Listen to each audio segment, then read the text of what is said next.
Hello. This is doctor ఐడా from fast Cure homeopathy. ఈరోజు నేను చిన్న పిల్లల్లో ఉన్న బెడ్ వెట్టింగ్ ప్రాబ్లమ్ గురించి మాట్లాడటానికి నేను ముందుకొచ్చాను. చాలా మంది చిన్న పిల్లలు ఈ ప్రాబ్లమ్‌తో సఫర్ అవుతూ ఉంటారని చాలా మంది పేరెంట్స్ వస్తూ ఉంటారు. ఏమనంటే వాళ్ళు పడుకున్న తర్వాత బెడ్ వెట్టింగ్ చేస్తున్నారు. అంటే పక్క తడుపుతున్నారు అని.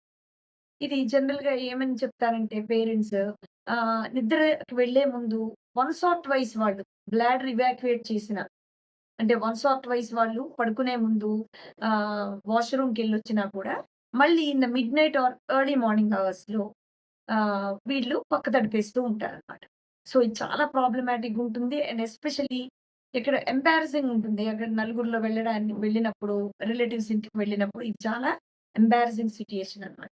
అయితే చాలామంది పిల్లలు దీంతో సఫర్ అవుతూ ఉంటారు. కొంతమంది టీనేజ్‌కొచ్చాక కూడా even after crossing the age of 12-13 ఇయర్స్‌కొచ్చాక కూడా కొంతమందికి ఇట్లా పక్క తడపడం అనేది ఉంటూ ఉంటుంది. చాలామంది పేరెంట్స్ వాళ్ళ పిల్లల్ని తీసుకొస్తూ ఉంటారు నా వద్దకు ఈ ప్రాబ్లమ్‌తో. హోమియోపతిలో ఈ బెడ్ వెట్టింగ్‌కి మీకు పర్మనెంట్ సొల్యూషన్ అనేది దొరుకుతుంది. ఎందుకంటే పిల్లలకి కాన్స్టిట్యూషనల్ మెడిసిన్ ఇచ్చినప్పుడు ఈ బెడ్ వెట్టింగ్ అనేది పూర్తిగా తగ్గుతుంది.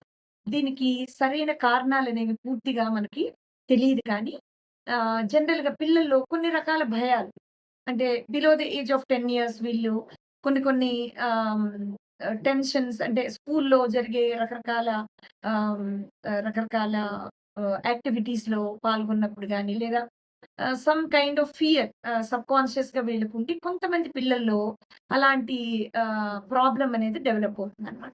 సో, కొంతమందిలో అసలు ఏ ప్రాబ్లమ్ లేకుండా కూడా వీళ్ళకి పక్క తడపడం అనేది ఉంటూ ఉంటుంది. So, do not worry visit me at Fast Cure Homeopathy for your children's bed vetting.